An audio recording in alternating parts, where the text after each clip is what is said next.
예, 오늘 저는 하나님을 향한 기쁨의 회복이라는 제목으로 하나님 말씀을 증언하겠습니다. 오늘날 많은 사람들이요, 나이가 들어서 슬프다고 합니다. 근데 저는 나이가 들어가면서 좋은 점이 많다는 생각을 합니다. 그 중에서도 좀 둔감해지는 게 좋아요. 예전에는 중요하지도 않은 것에 예민했고요. 그것 때문에 고민도 많았고 피곤할 때도 많았는데요. 이제 나이가 점점 들어가면서 그런 부분에 점점 무뎌지는 것 같은 그런 어떤 마음이 있어요. 감사한 마음이 있습니다. 예를 들어서 누가 예전에는 뭐라고 칭찬을 하면 기분이 좋아졌어요. 근데 나이가 들어갈수록 그런 칭찬에도 좀 무덤덤해지는 걸 느낍니다. 그런가 하면 누가 모함을 하고 비난을 해도요, 예전처럼 어떤 마음 깊이 상처로 다가오지 않고요, 그렇게 생각할 수도 있지 하면서 무덤덤하게 받아들일 때가 많습니다. 상대방의 지적에 어떤 마음의 동요가 크지 않으니까 오히려 그 지적 때문에 나를 돌아볼 수 있는 이익을 얻을 때가 많아서 오히려 감사하다는 거죠. 그런데 이제 이것 관련돼서 고민도 있어요. 무뎌지지 말아야 할 것까지 무너지는 현상 때문입니다. 이게 뭐냐면요, 특히 죄에 대한 경각심과 회개의 마음은요, 무너지지 않도록 해야 됩니다. 왜냐하면 우리의 신앙생활에 있어서 죄를 회개할 수 있는 예민함, 민감함을 유지하는 것은요, 하나님과의 관계에 있어 무척 중요하기 때문입니다. 어쩌면 나이가 들어가면서 여러분에게서 무뎌지는 것은 자연스러운 일이고요, 때로는 좋은 변화이기도 합니다. 하지만 무뎌지지 말아야 할 것도 많이 있다는 거죠. 여러분, 우리는 자연 만물의 아름다움에 감탄할 수 있는 마음을 잃지 말아야 됩니다. 지난주에 우리 시편 136편 말씀을 봤죠? 감사 시편입니다. 여기 보시면 하늘을 만드시고 땅, 해와 달과 별을 만든 하나님께 감사하고 있습니다. 또 음식을 주신 하나님께 감사하고 있습니다. 하나님의 긍휼에 대해서 감사하고 감격하고 있습니다. 감탄하고 있다는 거예요. 그럼 우리도 아침 햇살이나 저녁 노을을 바라보면서 좀 감탄할 수 있어야 되지 않겠습니까? 또 가족이나 교회 지도자들과 함께 차를 마시고 식사를 하고 또 교제할 수 있는 일상의 소소한 감격, 감사, 기쁨을 잃어버리지 않기를 바랍니다. 그럼 어떠십니까? 이런 일상의 소소한 감격과 어떤 기쁨을 잃어버린 채 살아가고 계시지 않으십니까? 연탄으로요, 겨울을 나던 시절이 기억하실 겁니다. 그럼 기억하실 겁니다. 우풍을 맞으면서 긴 겨울을 보낸 사람은요, 기다리던 봄날의 따스한 어떤 봄바람의 기억을 잊지 못합니다. 요즘에는요, 겨울 날씨가 예전같이 매섭지 않아서요, 겨울 같지 않기도 합니다. 어딜 가든 차를 타고 다니다 보니까 겨울 추위를 느끼지 못하는 일도 많아요. 추위를 느껴야 봄을 기다릴 텐데 말입니다. 그래서 어떤 책에 보니까 이런 문구가 있더라고요. 두근대면 무죄, 설레지 않으면 유죄. 그 책을 선전하는 어떤 뒤에 그 표시 나오더라고요. 어떻게 와닿았어요? 두근대면 무죄, 설레지 않으면 유죄. 저는 이 구호를요, 우리의 어떤 개인 경건생활, 예배에 접목해 봤습니다. 똑같은 시간에 주님께 경배를 드리고 있어도 너무나 설레고 기다리는 마음으로 예배를 드리는 지체들이 있습니다. 그분은 무죄라는 거예요. 반면 아무런 설렘이나 기대감이 없이 예배에 나오신다면 유죄라는 거죠. 그럼 여러분은 무죄십니까, 유죄십니까? 무죄세요? 감사합니다. 네. 제가 이런 생각을 하는데 문득 다윗왕이 떠올랐어요. 예루살렘에 언약궤가 들어올 때 기뻐 춤을 춘 모습이 떠올랐습니다. 그리고 언약궤로 인해서 정말 큰 복을 받았던 오벳에돔이 떠올랐습니다. 한번 오벳에돔부터 한번 생각해 보겠습니다. 우리가 읽은 이 본문의 앞부분에 보시면요, 아주 쇼킹한 사건이 기록되어 있습니다. 통일왕국의 왕이 된 다윗이요, 하나님의 궤를 예루살렘으로 가져오는 것을 최우선순위로 두었습니다. 그래서 3만 명이나 되는 사람을 모으고 새 수레를 준비해서 하나님의 궤를 운반해 오는 도중에 노래하고 환호를 하는데 뜻밖의 상황이 발생했습니다. 그게 뭐예요? 소가 끄는 새 수레가 덜커덩하더니 흔들리게 되었고 호위하던 우사가 엉격결에 그 궤를 붙잡았습니다. 즉시로 하나님께서 우사를 치셔서 죽었습니다. 그러니까 아주 경사스러운 날에 찬물을 끼얹듯이 전부 다 얼어붙어 버렸습니다. 이런 상황이에요. 어떻게 이런 비극이 생겼습니까? 다윗은요, 최선을 다해서 수만 명을 동원해서 정성껏 언약궤를 모셔오려고 했습니다. 그런데 하나님의 율법에 보면 하나님의 궤는요, 레위인 제사장들이 직접 어깨에 메고 옮기게 되었습니다. 이렇게 수레를 끌고 가는 거예요. 우세가 죽었죠? 원래 이 궤는 어깨에 메고 옮기게 돼 있었습니다. 그런데 다윗은 언약궤를 빨리 가져오려는 그 기쁨에 취한 나머지 하나님의 말씀을 자세히 살피지 못하고 세상적인 시각에서 소가 끄는 최고의 수레를 보내서, 이걸 요즘으로 말하면 롤스로이스 리무진을 보내서 언약궤를 거기에 싣고 옮겨오면 훨씬 빠르고 효율적이지 않을까 생각했던 것 같습니다. 근데 그게 아니었죠. 우리가 하나님의 일을 인간적인 방법으로 할 때 종종 이런 미스테이크를 합니다. 하나님은요, 나무 수레나 소들이 언약궤를 운반하기를 원치 않으셨습니다. 하나님께서는요, 하나님의 사람들이 직접 어깨에 메고 땀을 흘리면서 운반하기를 원합니다. 그런데 다윗은 소가 끄는 새 수레를 보냈거든요. 소는요, 인간의 힘입니다. 인간이 만든 시스템입니다. 하나님께서는요, 세속적인 힘과 시스템으로, 돈으로 이렇게 움직이시는 분이 아니십니다. 물론 인간은 소보다 연약합니다. 근데 그 연약함이야말로 주님께서는요, 하나님의 임재를 운반하기에 적합하다고 보신 겁니다. 레위인들은요, 이 언약궤를 메고 무려 16km입니다. 계산해 보니까 16km 되는 길을 땀 흘려 이렇게 운반해야 했습니다. 근데 당시 예루살렘 사람들은요, 언약궤를 소에 실어서 땀 흘린 거는 소가 하게 하고 자기들은 행렬 가운데 춤을 추고 기뻐 노래하기만을 원했던 것입니다.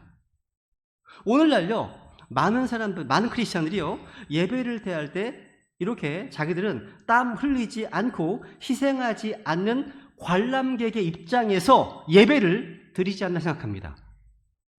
고생은 다른 사람이 하게 하고요, 자신은 그저 노래하고 춤추고 교제하기만을 원하는 거죠. 여러분, 주님을 경배하는 데 있어서 어떤 대가 지불을 하지 않으려고 한다는 거죠. 하나님의 임재를 상징하는 언약궤를 모셔오기 위한 대가를 우리의 기도와 우리의 땀으로, 우리의 섬김과 우리의 헌신으로 지불하려고 하지 않는다는 겁니다. 그러니까 예배를 드리는 게 아니라 예배를 보는 거죠. 여러분, 예배는요, 관람객으로 보는 것이 아니라 자신의 몸을 희생으로 드리는 헌신자가 드리는 겁니다.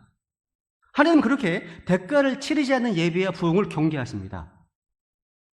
다윗은요, 우사의 죽음을 현장에서 목격하고 충격받았습니다. 언약궤를 예루살렘으로 옮겨오는 것을 전격적으로 중단시키고 문제가 뭔지를 고민해 보기로 했습니다. 그런데 기도하고 고민하는 동안에 이 언약궤를 어디에 둘 것이냐, 이게 문제였어요. 역대상 13장 13절 읽어볼까요? 시작. 이에 그 궤를 집으로 자기에게로 곧 다윗의 구시로 가져가지 아니하고 궤를 옆으로 가져가 가드 사람 오벳 에돔의 집에 이르게 하였으므로, 잘 보세요, 가드 사람 오벳 에돔의 집입니다.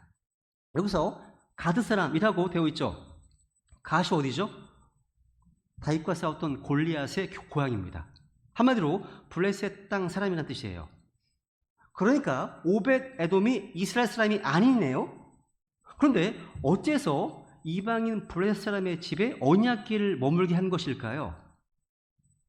이제부터는 저의 생각입니다. 제가 볼 때 이 언약궤에 대한 두려움 때문에 그 어떤 이스라엘 사람도 자기 집에 언약궤를 두려고 하지 않았던 것 같습니다. 상상이 되잖아요, 그냥, 그죠? 추측되지 않습니까? 언약궤를 함부로 했다 어떻게 됐는지 다 아니까 덜덜 떨면서 두려워하니까 다윗이 블레셋 사람의 집에 이것을 둔 겁니다. 블레셋 사람이요, 사실 블레셋 사람이라고 하지만 이 오베드돔은요, 믿음이 있었던 것 같아요. 이방 중에서도요, 이스라엘 사람 못지않은 믿음을 가진 사람이 있었는데 오베드돔이요, 그런 믿음을 가진 사람이었던 것 같습니다. 그렇지만 상상을 해보세요. 처음 언약궤가 자기 집으로 들어왔을 때 여러분이 오벳에돔이었다면 기분이 어떻겠습니까? 언약궤가 얼마나 무서운지 그 당시 모르는 사람이 아무도 없거든요. 언약궤가요, 블레셋 땅에 있었을 때 여러 가지 일이 있었는데, 블레셋 땅에 이제 언약궤를 가지고 가는 곳마다 죽음의 재앙이 막을 덮었습니다. 사무엘상 5장에 보시면요, 하나님의 궤를 다곤 신전에 가져다가 다곤 옆에 두었는데 어떤 일이 벌어졌습니까? 다곤이요, 그 주의 궤 앞에서 얼굴을 땅에 댄 채 쓰러져 있었습니다. 그리고 그 다음날 가보니까 다곤의 머리와 손바닥이 다 끊어져가지고 다곤의 몸뚱이만 남았습니다. 그리고 언약궤가 있는 곳, 종기로 치신 일이 벌어졌습니다. 그래서 블레셋 사람들이요, 너무너무 무서워서 언약궤를 다시 이스라엘로 보낸 거잖아요. 보낸 거예요. 근데 이스라엘 땅에서 예루살렘으로 옮겨오는 도중에도 우사가 또 죽었어요. 그러니까 전부 다 이 언약궤에 대한 공포심이 있는데 오벳 에돔과 가족들 또한 언약궤가 집으로 들어왔을 때 아마도 덜덜덜 떨었을 거예요. 상상이 돼요. 얼마나 두려웠을까. 그죠? 근데 정성스럽게 집 한가운데 모셔다 두었을 겁니다. 그랬더니 놀랍게도 복이 임했죠. 보세요 한번. 읽어볼까요? 14절 말씀 역대상 시작. 하나님의 궤가 오벳 에돔의 집에서 그의 가족과 함께 석 달 동안 머물렀고 주께서 오벳 에돔의 집과 그가 소유한 모든 것에 복을 주셨더라. 그러니까 언약궤가 오벳 에돔의 가족과 함께한 결과 엄청난 복이 임하기 시작합니다. 상상을 해보세요. 언약궤가 머무는 딱 석 달 동안 가난하던 오벳 에돔의 집의 논밭의 곡식들은 다른 집과는 비교도 할 수 없을 만큼 자라기 시작했습니다. 포도가 수박이 됐겠죠. 포도 알이. 상상하는 거예요. 또 오벳 에돔의 집에 농사짓는 곡식들에는요, 해로운 곤충들이 비켜가기 시작했습니다. 비도 제때 내리고 계속해서 좋은 일들만 생겼습니다. 오벳 에돔이 벌이는 사업마다 신기할 정도로 잘 됩니다. 풍성하게 일어나기 시작했습니다. 또 그의 집에 가면 이유를 알 수 없는 평안과 기쁨이 있고 좋은 일이 있었기 때문에 그 집으로 문전성시를 이루면서 사람들이 몰려들기 시작했습니다. 아마도 그 집 앞에 거리 이름도 오벳 에돔 거리였을 거예요. 그렇게 할 정도로 그 집은 축복의 어떤 구심점이 되었다는 거죠. 그리고 오벳 에돔을 괴롭히던 적들, 원수들은 거룩한 두려움에 사로잡혀서 멀찌감치 도망가 버렸습니다. 이런 상황을 생각할 수 있죠. 그죠? 이렇게 언약궤가 머물러 있던 딱 석 달 동안 가난하고 평범하던 오벳 에돔의 집은요, 그 말에서 가장 축복받는 영광스러운 블레싱 하우스가 된 거예요. 축복의 집이 된 거죠. 마침내 이 소문이 다윗 왕에게까지 흘러갔습니다. 오늘 본문 12절 보세요. 12절 읽어볼까요? 시작. 어떤 이가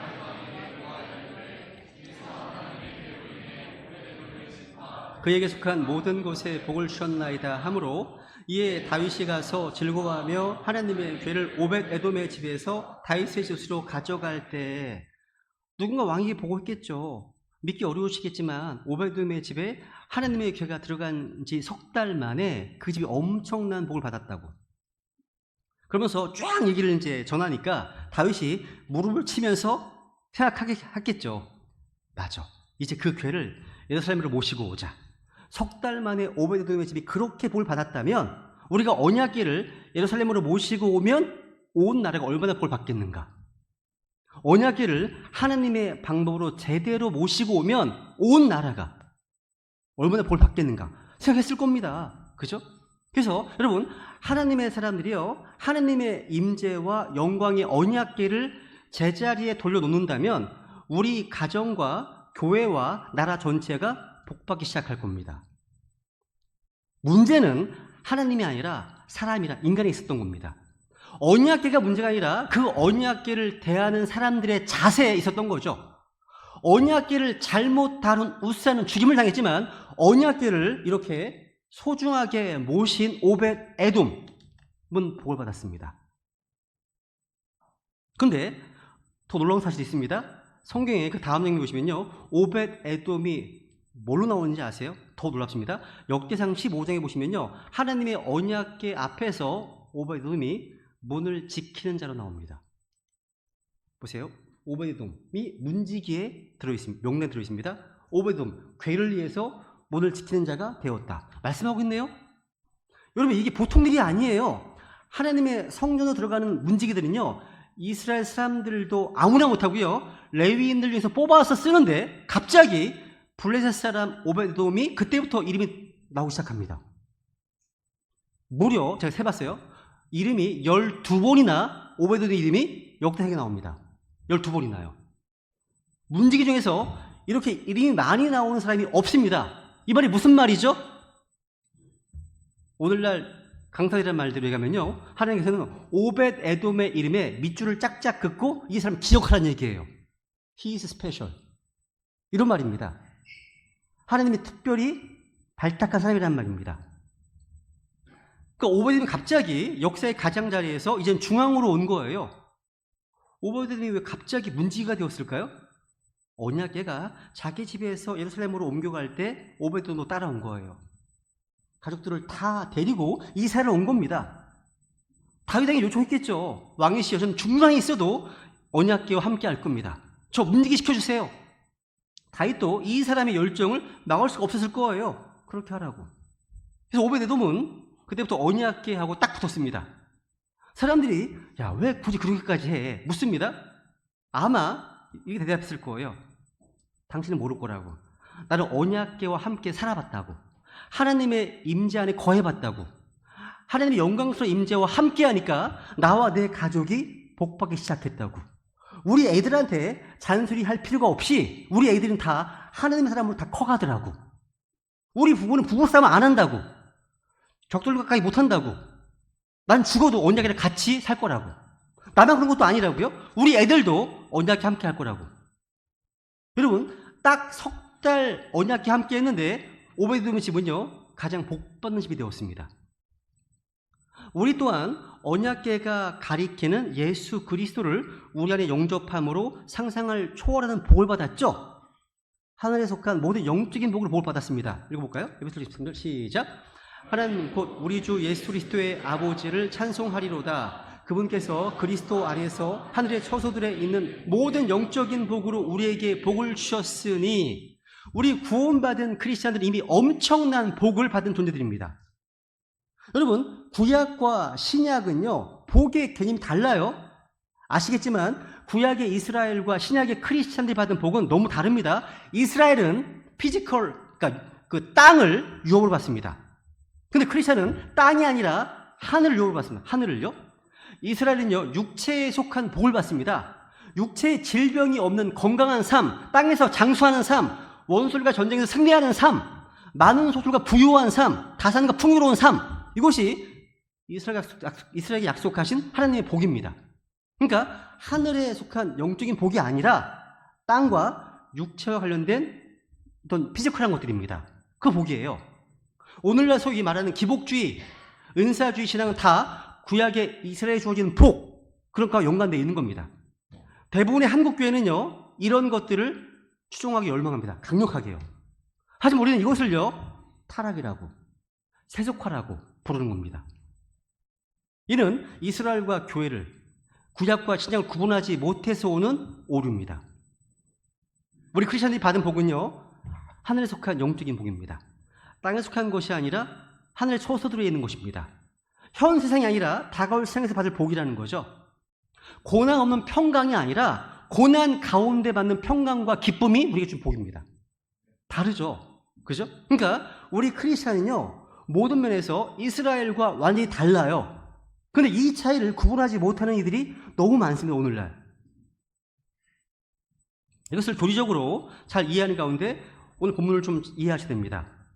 그리고 다윗이요, 그리고 언약궤를 가지러 왔을 때 오벳에돔도 같이 예루살렘으로 이사한 거예요. 그로부터 오벳에돔과 그의 자손들은요, 계속해서 언약궤의 문지기가 되어 있습니다. 역대상 26장에 보니까요, 오벳에돔의 자손이 62명이요 다 하나님의 복을 받습니다. 놀라워요. 보세요. 여기 보시면 오벳에돔을 쭉 설명하거든요. 1절부터. 근데 여기 보시면 오벳에돔 한 자가 62명이라고 말씀하시네요. 그러니까 언약궤를 지키는 자가 되는데요, 이 가문이요 다 주님을 섬기는 복된 가정이 된 겁니다. 이것은요, 하나님의 임재를 귀하게 여기고 이렇게요, 그 임재를 자기 집으로 초대하는 자가 얼마나 큰 복을 받는지를 우리에게 보여주는 겁니다. 이 사람은요, 블레스 사람입니다. 이방이란 말이에요. 근데 하나님의 언약궤를 자기 집에 웰컴해 드리니까 운명이 변한 거죠. 가문이 변한 거예요. 가문이. 와, 너무 기지 않습니까? 그죠? 오벳에돔이 그런 사람입니다. 그럼 이제 다윗에게 한번 초점 옮겨볼까요? 다윗은요, 오베드돔이 이제 복받은 곳을 보고 나서 결심합니다. 이제 언약궤를 정말 제대로 모시고 가야 되겠구나. 하나님의 방법으로요. 역대상 15장 2절입니다. 이렇게 해서 시작. 그때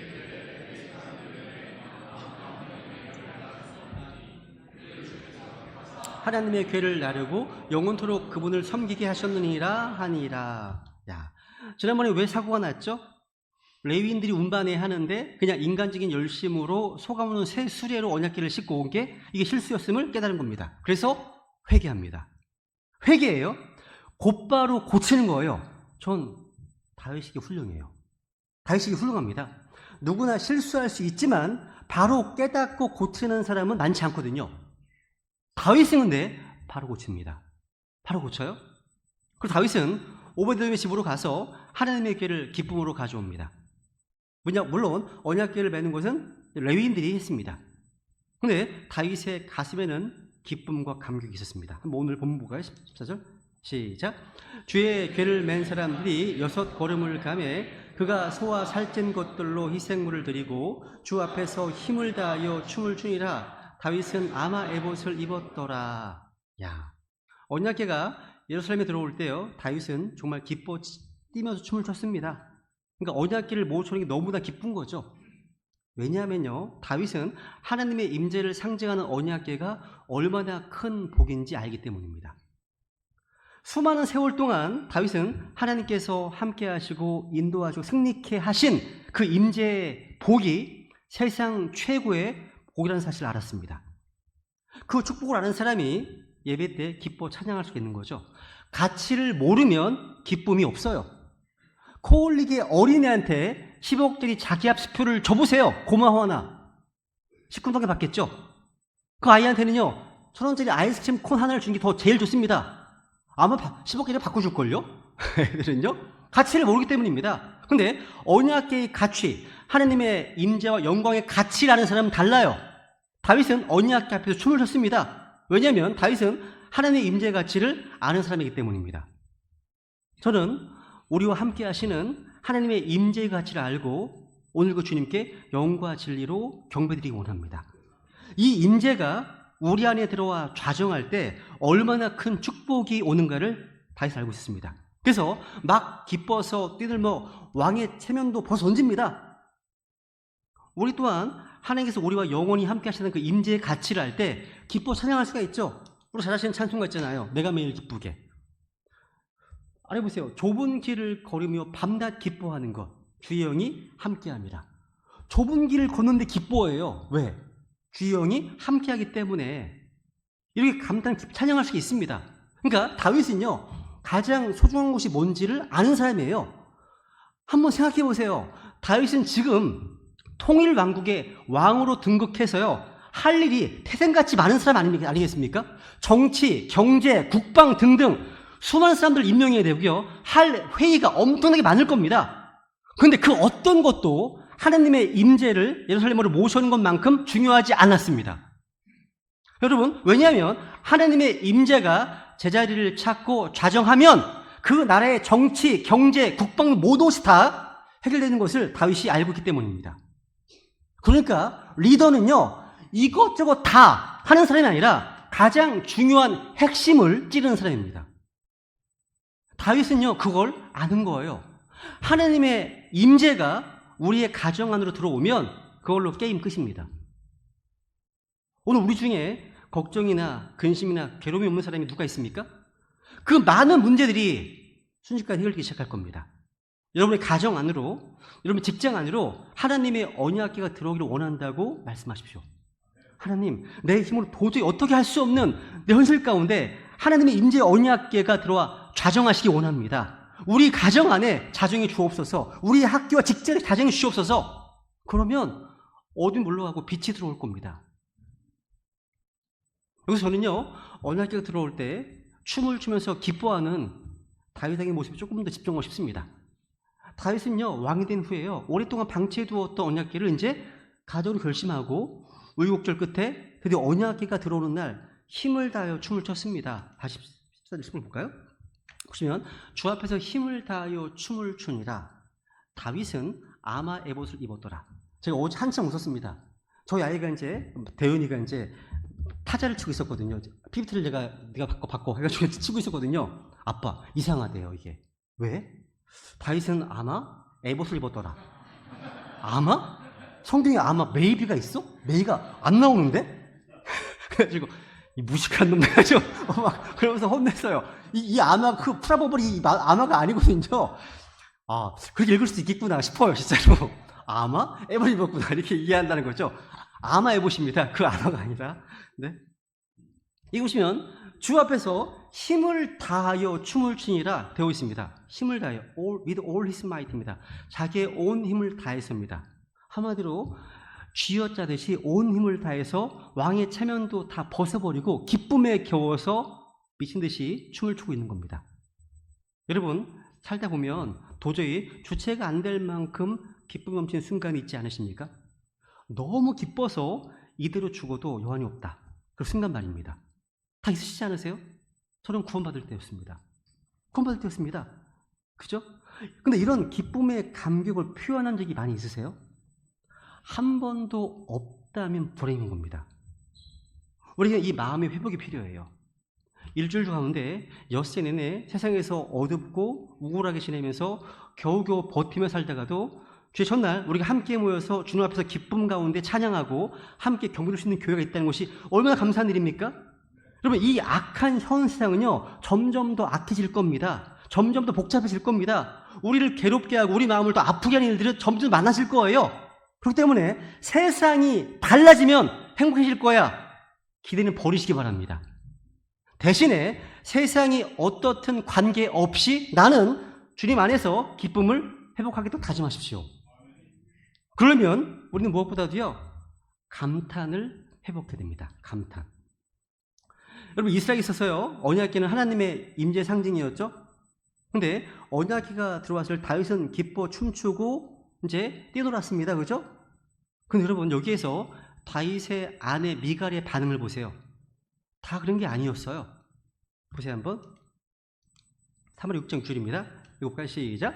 주의 궤가 다윗의 돛으로 들어올 때 사울의 딸 미갈이 창으로 내다보다가 다윗 왕이 주 앞에서 뛰며 춤추는 것을 보고 마음속으로 그를 업신여겼더라. 여기 보세요.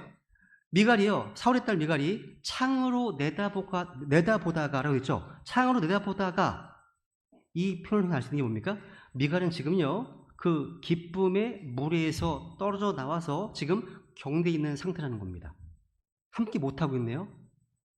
보기만 하는 거예요. 여러분 똑같이 예배를 드리는데 어떤 사람은 말씀 앞에서 회개하기도 하고 어떤 이들은 눈물을 흘리면서 기쁨과 감격으로 예배를 드리는 반면 어떤 사람들은 그 어떤 눈물을 공감하지 못합니다.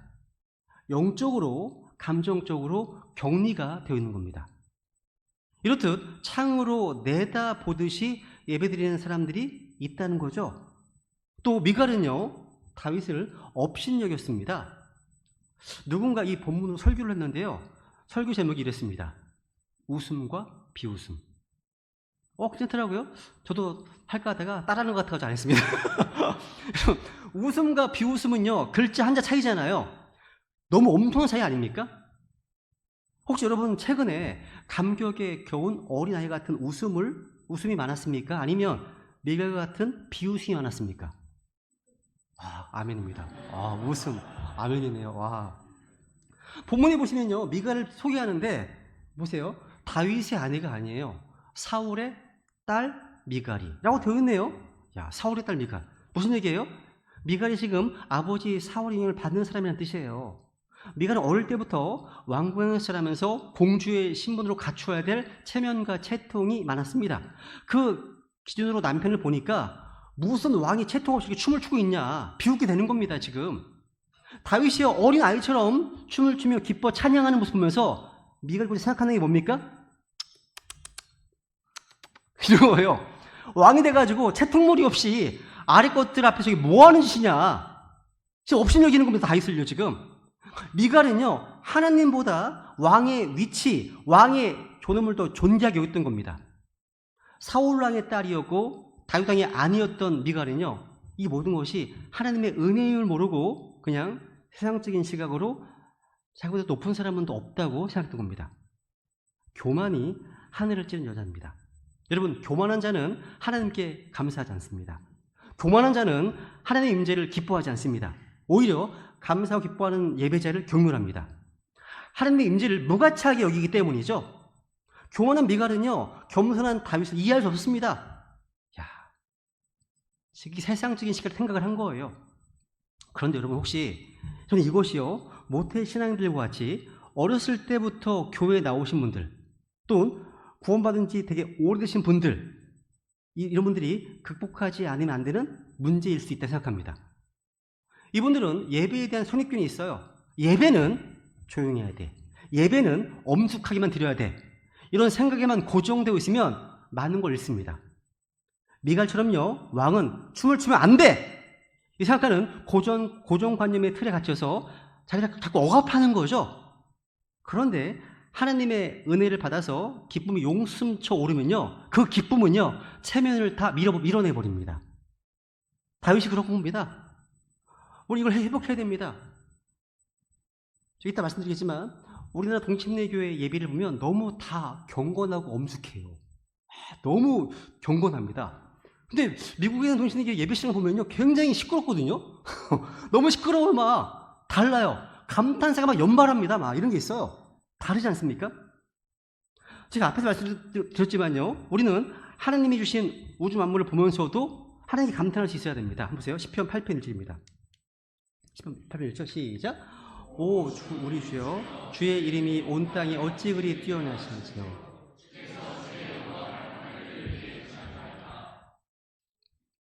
등산을 하다가도 단풍나무 한 그루를 보면서도 거기에 하나님의 디자인, 하나님의 솜씨가 느껴져서 감탄할 수도 있습니다. 그죠? 저는 길을 가다가도요, 정말 작은 생명을 발견하고 놀랍고 경이로웠던 순간들 지금도 잊히지 않습니다. 우리 이런 감탄을 회복해야 됩니다. 영어에는요, 감탄사가 정말 많아요. 야, 우리는 이 감탄사를 잘 사용하지 않죠. 하나님의 말씀 앞에 속으로만 반응을 하시지 겉으로는 별 반응 안 하시잖아요. 근데 저희 교회는 하시는 편이에요. 그래도 그나마요. 하시는 편입니다. 그죠? 근데 이런 감탄사를 잘 표현하는 게 좋아 보여요. 여러분, 언어는요, 많이 쓰는 단어가 발달한다고 하는데 영어는 감탄사가 정말 많아요. 그런데 영어만 그런 것이 아니더라고요. 어떤 분이 독일로 유학을 가셨는데 그렇게 무뚝뚝해 보이는 독일 사람들이요, 매일 분더바, 이 분더바 이런 말 연발하더랍니다. 이 분더바 영어로 원더풀, 그다음에 분더바 원더풀. 그렇죠. 독일 사람들이 식당에서 주문한 음식이 나와도 분더바 외치면서 음식을 받는다고 합니다. 우리 약간 일본에도요, 감탄사가 많다고 그래요. 그런데 저는 아직까지 한국 식당에서 설렁탕 먹으면서 분더바 외치듯이 감탄 안 하면 먹는 사람 본 적이 없습니다. 거의 없어요. 음식이 나오면 그냥 밥 먹자, 이런 이 끝이에요. 이게 우리 모두가 좀 이런 감탄을 좀 회복하면 좋겠습니다. 조금이라도 더. 너무 이게 경직돼 있다는 거죠. 억압돼 있다는, 눌려 있다는 것 같습니다. 그죠? 다시 보면 21절부터 20절 보시면요, 다윗이요, 왕의 채통도 벗어나고 춤을 추고 기뻐하는 것을 보고 아내의 미갈이 조롱하니까 다윗이 이렇게 말하죠. 읽어볼까요? 시작.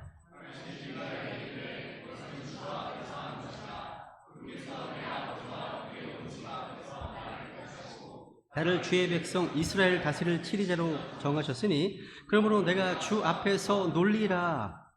다윗의 감사는요, 하나님의 은혜에 대한 기쁨과 감사가 있어요. 자기를 부르셨고 인도하시고 보호, 이거 다 감사가 있다는 거죠. 여러분, 감탄과 감사의 차이는 무엇인지 아세요? 사전을 찾아보시면 감탄은요, 마음속 깊이 느끼는 탐복함, 이게 감탄입니다. 즉 감탄은 내 안에서 우러나오는 겁니다. 근데 그것을 상대방에게 표현하는 것이 감사예요. 그러니까 한문으로 감사, 느낄 감자에 살이할 사자죠. 사자를 보시면요, 말씀 언자에 그 다음 글자 뭔지 아세요? 이게 솔 사자입니다. 솔 사자예요. 그러니까 속으로 기쁜 것, 속으로 느낀 것은 감사가 아니에요. 양궁에서 활을 딱 쏘듯이 우리말을 쏘야만 감사가 일어나는 겁니다. 그래서 누군가 이런 말을 했죠. 감사를 느끼지만 표현하지 않는 것은 선물을 포장해 놓고 주지 않는 것 같다고요. 야, 선물을 주지 않고 포장만 해놨어. 이게 뭔 소용이 있겠습니까? 저 이 말에 충격받았습니다. 그동안 포장만 해놓고 전달하지 못한 선물이 우리 마음의 창고에 얼마나 많이 쌓여 있을까요? 그죠? 감사는 표현하지 않으면 잃어버리게 되는 겁니다. 그래서 작은 것일지라도 우리 안에 있는 감탄을 감사로 쏘아줄 수 있기를 바라는 거죠. 그죠? 그래서 이 감탄이 회복되기를 원하는 겁니다. 그리고 그 중심에는 하나님의 은혜에 대한, 십자가 은혜에 대한 감탄이 녹아있는 감사가 있기를 원하는 거죠. 그 은혜를 넘치게 표현하시기 바랍니다. 그게 간증이에요. 그게 간증입니다. 매일매일 하나님의 말씀을 바탕으로 감사의 제목을 적어나가고 그 감사를 표현하는 것을 한번 실천해 보세요. 매일매일요. 남편은 아내를 향해서, 아내는 남편을 향해서 100가지를 적어보세요. 100가지를요. 적을 게 없어? 참기름 쥐어 짜듯이 적어보세요. 진짜로. 50가지가 넘어가면 좋아지실 겁니다. 또 자녀를 위한 감사 적어보세요. 자녀는 부모님을 위한 감사 적어보세요. 실제 해보시라고요. 달라요. 참기름 쥐어 짜듯이 진짜로요. 한번 해보시라는 거죠. 21절 다시 보시면요. 여기 다윗이요. 지금 미갈의 말을 향해서 다시 반박하거든요. 근데 제일 처음과 마지막에 나오는 표현이 되게 주목할 만합니다. 처음에 그것은 주 앞에서 한 것이라. 맨 마지막에 내가 주 앞에서 놀리라. 그러니까 미갈의 말을 향한 다윗의 반박이요. 시작이 주 앞에서고 또 마무리도 주 앞에서로 끝나네요. 그 연장선에서 모세가 21절부터 22절 읽어볼까요? 시작. 또한 내가 이보다 더 낮아져서 나 스스로 보기에 천하게 될지라도 내가 말한 계집종들에게서는 그들에게서는 내가 존경을 받으리라. 그러니까 다윗의 말과 미갈의 말을 비교해보면요. 미갈의 말은 상당히 인간 중심이에요. 그러니까 백성들이 어떻게 생각할까를 주목합니다. 왕의 채통을 생각하라는 거죠. 그런데 다윗의 말은 전부 다 하나님 앞에서입니다. 하나님 앞에서의 코람데오죠. 하나님을 의식하는 거예요. 다윗은요, 미갈의 말이 기죽지 않았습니다. 하나님 누구의 손을 들어주시죠? 23절. 그러므로 사울의 딸 미갈이 죽는 날까지 자식이 없었더라. 그러므로란 말은 뭐예요? 자식을 낳지 못한 것이 바로 이 사건 때문임을 말하는 겁니다. 다윗 수많은 아들들 가운데 애가 없는 것은 미갈 딱 한 명이었습니다. 저는 여기에서 앞에서 말씀드린 오벳에돔과 미갈이 두 사람을 비교해보면 좋겠다고 생각합니다. 제가 오늘은 설교를 45분 하려고 합니다. 지금 한 40분 된 것 같아요. 5분 더 할 거니까 미리 뭐 끝나고 생각하지 마세요. 자세가 안 좋으시면 50분 할 겁니다. 그러셔야 돼요. 5분 남았습니다. 네. 한번 생각해 보세요. 우리가 인생살이에 보면 세상이 참 불공평하다, 불공정하다 이렇게 생각하지 않으십니까? 아파 찬스 쓸 수 있는 사람들이 있어요. 그래서 태어날 때부터 높은 곳에서 힘 있는 집안에서 태어나서 인생의 어떤 레이스 경주에서 남보다 한 100m 앞에 먼저 갑니다. 근데 여러분 걱정하지 마세요. 미갈은 진짜 아빠 찬스뿐만 아니라 남편 찬스까지 최고 위치였습니다. 미갈은요. 남들이 평생 땀을 흘려 하는 걸 이 미갈은요 먼저가 있었습니다. 사울왕의 죽음으로 아빠 찬스는 무너졌지만 남편 찬스는 잘 쓸 수 있었습니다. 하나님의 마음에 합한 다윗, 믿음의 남편 다윗이 있으니까 선한 마음 품고 하나님을 향한 기쁨과 감격으로 예배하는 다윗의 믿음을 함께 공유했더라면 정말 복을 받았을 터인데 미갈은 자기가 서 있는 은혜의 소중함을 몰랐습니다. 오히려 남편을 업신여겼다는 거죠. 그래서 이렇게 높이 시작했던 미갈은 땅에 추락했습니다. 반면에 오벳에돔은요, 이 미갈에 비하면 너무나 낮은 곳에서 시작했습니다. 이 사람은요, 집안도 볼품없었고요, 무엇보다도 블레셋 사람이었습니다. 아무도 알지 않았던 이방이었는데 상식적으로 오벳에돔이 하나님의 역사에 쓰임 받으리라고는 누구 생각하지 못했습니다. 근데 언약궤가 그 집에 들어가는 순간부터 그의 운명이 바뀌었습니다. 하나님의 임재가 여러분의 집에 들어오는 순간부터 운명이 바뀔 겁니다. 이 언약궤를 어떻게 대하는가, 그것에 따라서 운명이 바뀌는 겁니다. 오벳에돔이요, 겸손히 언약궤를 모시니까 그 집을 복을 받습니다. 예루살렘까지 따라가서 이 언약궤를 섬기니까 그의 자손이 대대손 복을 받습니다. 아무것도 아니던 이방인이 믿음의 가문이 된 거예요. 그래서 저는요, 하나님의 행하심이 너무나 흥미롭습니다. 어디서 시작하는가는 상관이 없는데 하나님의 궤가 언제 여러분의 인생에 들어오느냐, 그리고 그 언약궤를 어떻게 대하느냐에 따라서 여러분은 오베돔 인생을 살 수가 있고요, 아니면 미갈의 인생을 살 수도 있는 겁니다. 저는 오늘 이 말씀을 들으시는 베다니씨들 모두가 오베돔의 그런 복을 받기를 간절히 원합니다. 우리의 모든 감탄과 감사는요, 주 앞에서 이루어져야 돼요. 주님 주신 은혜에 대한 감사와 감격, 십자가 사랑에 대한 감격, 감사 모두 다 말입니다. 그래서 에이드리 토저가 이런 말을 했습니다. 예배 없이 감탄할 수 있지만 감탄 없이 예배할 수 없다, 이런 말을 했거든요. 토저 책이 굉장히 좋습니다. 좋은 용어들이 많아요. 우리는 모두 약점이 많아요. 예배에도요, 권태기가 올 수가 있어요.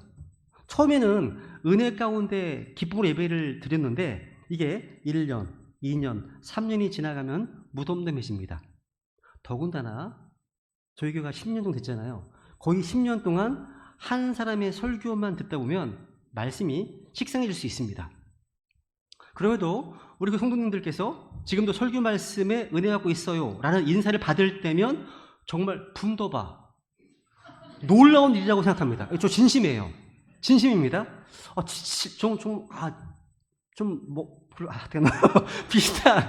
비슷한 저의 설교를 수년 동안 들으면서도 여전히 은혜를 받으신다면 그것은 제 설교의 깊이 때문이 아니라 그 지체들이 하나님 앞에서 말씀을 듣는 합당한 자세 때문이라고 믿습니다. 저는요. 그런데 이런 믿음을 가진 분들이 계셔서 저는 감사할 뿐이에요. 마지막으로요, 말씀을 듣는 태도에 있어서 정말 귀한 본이 되는 그런 모습을 찾아보고 설교 마치겠습니다. 이곳의 일명 이제 워터게이트 앞에서의 부흥이라고 잘 알려진 스토리입니다. 한번 느헤미야 8장 3절입니다. 물문 앞에서의 부흥이죠.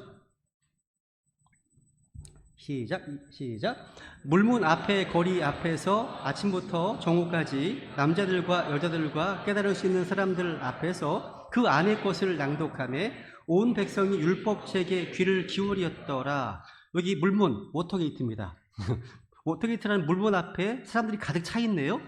왜 물문 앞에 거리로 나왔습니까? 멋진 공연을 보러 나왔습니까? 콘서트를 보러 나왔습니까? 정치적인 집회를 하러 나온 겁니까? 아닙니다. 이들은 하나님의 말씀을 듣기 위해서 나왔습니다. 온 백성이 율법책에 귀를 기울였더라. 여기서 보세요. 앞에 보세요. 아침부터 정오까지예요. 6시간입니다. 6시간이에요. 우리 배단심리교회 설교 시간은 고작 40분 정도입니다. PPT로 이렇게 말씀을 제가 보여드리지 않고 그냥 제가 말로만 설교한다면 내용이 1시간 나옵니다. 1시간 나와요. 지금 보니까 되게 빨리 진행되는 겁니다. 분량이거든요. 오늘날 보통 교회대 설교는 20분 정도 합니다. 20분 또 하거든요. 사람들이 20분 정도 넘어가게 되면 집중력이 흩어진다는 이유 때문인 거예요. 좀 웃긴 겁니다. 왜냐하면 여러분 영어 보러 갈 때 최소 90분 이상 있지 않으세요? 정말 전반적으로 눈 총정하게 보시지 않으세요? 그죠? 콘서트 보러 갔을 때, 콘서트, 뮤지컬 보러 가실 때 몇 시간 동안 그것도 어디 앉으려고 앞자리에 앉으려고 하시잖아요. 왜 앞자리가 비어있어요 여기는? 문제 아니에요? 문제죠. 왜 앞자리가 비어있을까요? 왜 다 뒤에 가 계시죠? 문제죠, 문제. 이상하죠? 이렇게 몇 시간씩 콘서트, 뮤지컬, 영화도 보시는데 설교는 1시간 이상 되는 게 어려워요. 전 제가 구원받는 그 모임에서요, 초창기에 나머지 어떤 목사님 오실 때가 있어요. 이분은 설교를 한 3시간 하시거든요. 11시 시작합니다. 1시쯤 되면요, 이렇게 얘기합니다. 배고프시면 먼저 가시라고, 난 2시까지 할 거라고 하시면서 설교를 하십니다. 근데 그때는 마음이 되게 좋았어요. 구원에 감격이 있으니까, 그렇지. 들은 상황이었거든요. 요즘은 40분 넘어가면 우리 애들부터 그래요. 아빠, 너 혈압 기졌던 것 같아. 이런 반응이 나오는 거죠. 야, 이게 문제죠, 그죠? 아니, 너네들은 PC방에서 게임하더라 밤새를 세워줘. 체력이 넘치지 않냐? 그게 안 돼. 예배 수련이 안 되나 봐요. 시험 너무 피곤하다는 거, 시험 된다는 겁니다. 여러분, 사도행전에 보시면요, 사도 바울이요, 설교할 때 어떤 청년은 졸다가 떨어져 죽었습니다. 이 청년이 PC방에 있었다면 안 죽었을 거예요. 죽을 틈이 어딨어. 게임하느라고. 안 죽겠죠, 그죠? 근데 느헤미야 8장에 나오는 이스라엘 백성들은요, 아침부터 정오까지 6시간을 하나님 말씀에 귀를 기울였습니다. 그러니까 영적인 부흥이 일어나죠. 그러니까 부흥이 일어나지 않는 겁니다, 우리나라에. 그죠? 야, 앞으로 우리 이제 설교 시간 늘릴까요? 2시간씩? 네. 근데 그 다음에 말씀받을 자세를 보세요. 이제 5절 줄입니다. 시작. 에스라가 온 백성 위에 있었으므로 온 백성이 일어서니라. 에스라가 주 곧 위대하신 하나님을 찬송하며 온 백성이 손을 들고 아멘 아멘 하고 응답하며 머리를 숙이고 얼굴을 땅에 대며 주께 경배하였더라. 자, 에스라가 온 백성이 있었는데 이제 그 당시에 펄핏 나무 강단에 서 있습니다. 에스라가 서 있는 겁니다. 온 백성이 눈앞에서 이제 주님의 말씀 책을 딱 펼치는 겁니다. 책을 펴니까 온 백성이 일어났네요. 아까 우리가 성경 공독할 때 똑같이 한 겁니다. 일어난 겁니다. 되게 좋은 거예요. 그리고 에스라가 이제 예배를 인도하는 거죠. 야, 그리고 에스라가 하나님을 찬송하니까 온 백성이 손을 들고서 아멘, 아멘 이렇게 응답합니다. 그리고 주께 경배했습니다. 야, 예배 순서는요, 강단에서 책을 펴는 것에서 시작합니다. 그때 회중들이 일어났습니다. 하나님을 찬양합니다. 백성들은 아멘, 아멘이라고 응답합니다. 자, 손을 들었다는 것은 구약 성도들이 기도하는 자세를 가리키는 겁니다. 여기서 말씀을 대하는 설교자 에스라와 백성들의 자세가 너무 귀하지 않습니까? 그죠? 하나님께서는요, 하나님 말씀에 대한 이런 기대감을 가지고 이런 감탄과 감사로 드리는 예배를 정말 기뻐하십니다. 이것이 워터게이트 부흥의 핵심인 거예요. 비결인 겁니다. 자, 우리도 이런 기대, 설렘, 감탄이 필요합니다. 그리고 감탄을 입술로 표현하는 것이 또 감사가 필요합니다. 예배를 통해서 이런 감탄, 감사가 회복되기를 간절히 원합니다. 우리 이 시간 우리 안에 하나님 앞에서 감사와 감탄이 회복되고 그 감탄에 십자가의 은혜에 대한 감사가 배어 있어서 예배 드릴 때마다 그 감탄과 감격으로 우리 내 영혼이 회복되고 가정이 회복되기 원한다고 주님께 구하십시오. 우리 모두 이런 감탄과 감사가 생생 넘치기 원한다고, 우리 가정이 모두 하나님을 향한 기쁨과 감격을 회복하고 감탄, 감사를 회복하기를 원한다고 주님께 기도하시면서 은혜를 구하겠습니다.